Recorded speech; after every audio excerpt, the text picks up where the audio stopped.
is one of the curious facts about our society is that politicians are mostly completely unaware of the built environment. Not restricted to politicians, but And this is one of the problems. This is one problem you all have to face. no, it's absolutely right.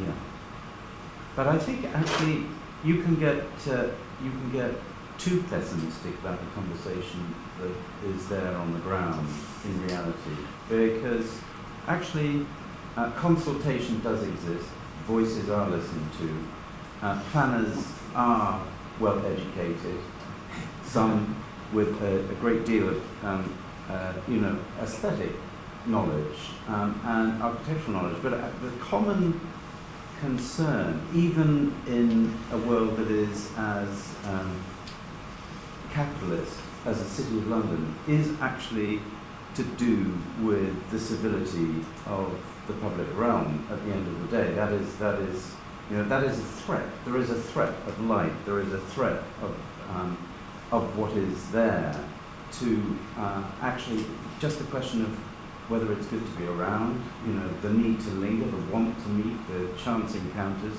And those are all very live conversations that are part, I think, of anyone taking a scheme, a proposition into a planning department. Yeah. So it exists as a very, very live debate in the world of discourse between and mediation between the parties, the developer who is wishing for not just often a bottom line, but something that is saleable for whatever reason, and the planners who are principally concerned indeed with things that are part of this conversation writ large through procreation and the idea of continuity, which seems to me inherently part of this debate, and therefore, what it is that we're designing for now so often will be,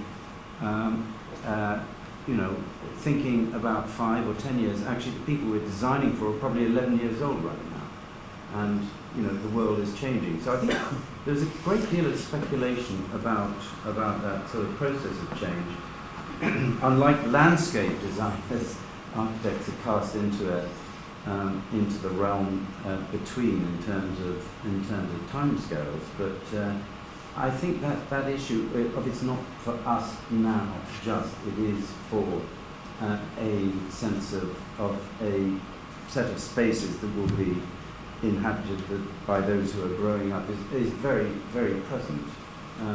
So that may be casting too benign a light on what we see around each other, but it does seem to me that it is a very, very engaged conversation, and incredibly different in a place like London, between a city with its particular cultural sense of place, like the City of London and the City of Weston, never mind the other boroughs that make up this incredibly complex world.